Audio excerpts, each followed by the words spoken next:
They built two ships almost exactly the same, but only one of them became a tragedy the world would never forget. And the other, she was the one that should have gone down. Let me ask you something. What if the Titanic sinking wasn't just a disaster, but a twist of fate? What if another ship, nearly identical in every way, was originally supposed to make that journey, but didn't? What if Titanic's doom was borrowed? Today, we're peeling back the layers of a mystery most people have never heard of.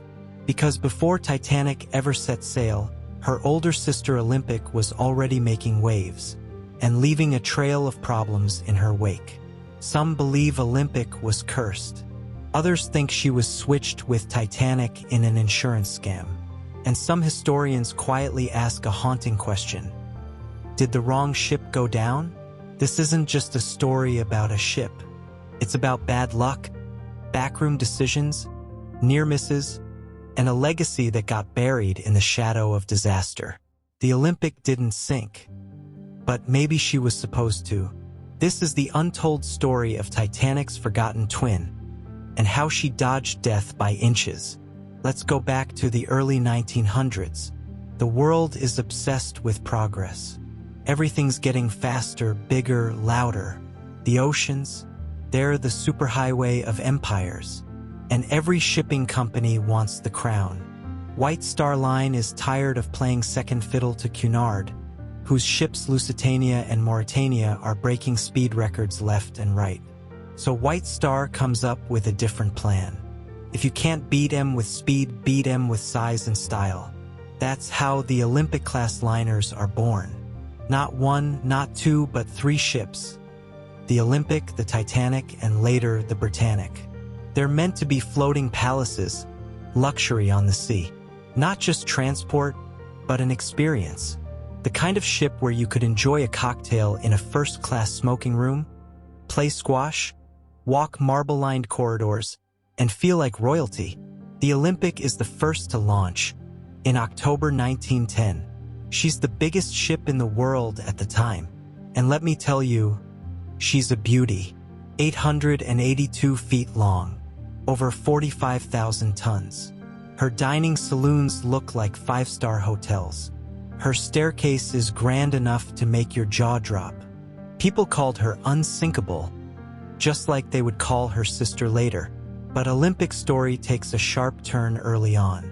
On September 20th, 1911, just a few voyages into her career, Olympic collides with a British Royal Navy cruiser called HMS Hawke. Not a light bump either. Hawke tears a hole in Olympic's hull, twisting her steel like paper and damaging one of her propeller shafts. Now here's where things get messy. Olympic is blamed for the accident, and because of that, insurance won't pay for the damages. So now White Star Line is stuck with a badly injured ship and a huge repair bill at the worst possible time. Why? Because their second ship, Titanic, is nearly finished, and now they're bleeding money.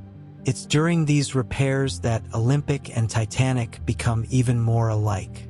While Olympic is in dry dock for months, engineers start making swaps.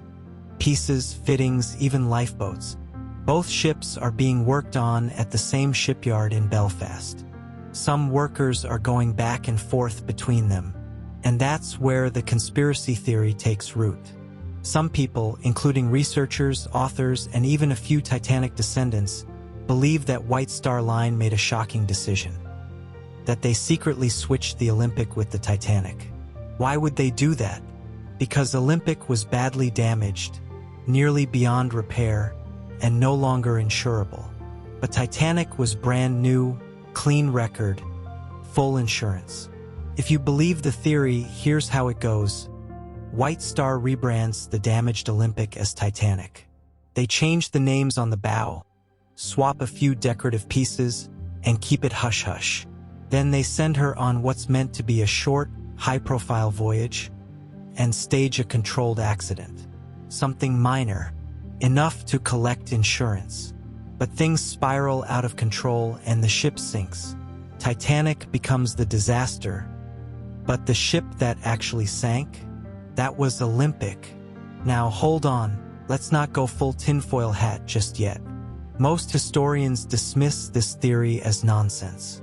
They say the physical differences between Olympic and Titanic, like the number of portholes, the spacing of windows, and small construction details, would have made the switch impossible.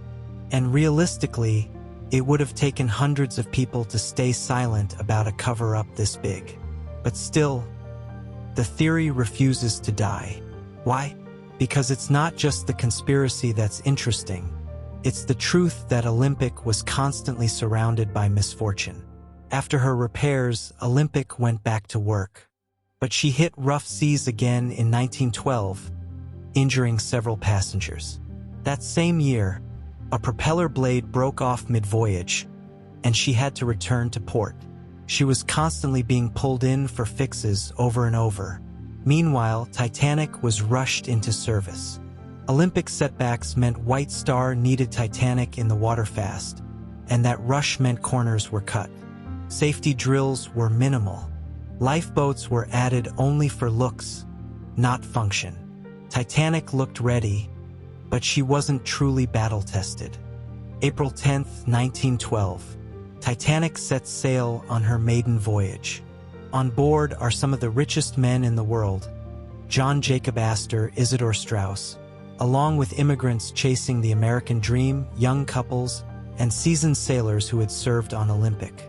Yes, a lot of Titanic's crew had originally worked on Olympic.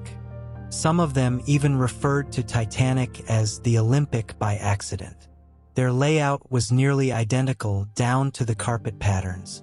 One stoker later said he knew the ship like the back of his hand, even though he'd never worked on Titanic before.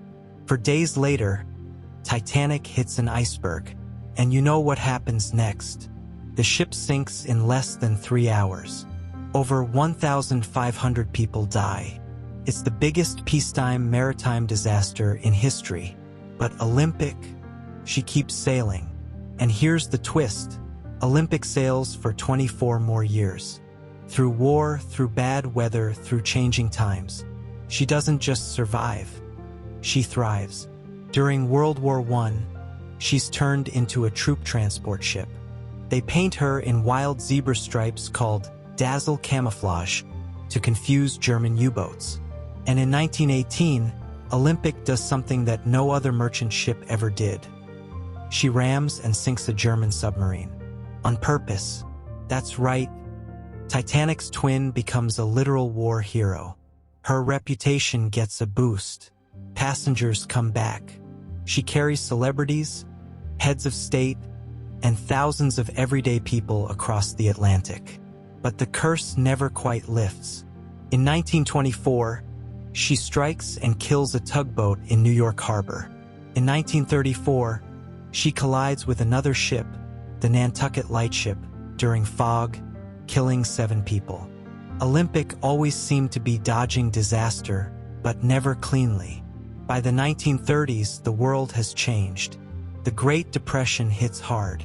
People aren't traveling like before, and planes are starting to steal passengers from ships. White Star can't keep Olympic going forever.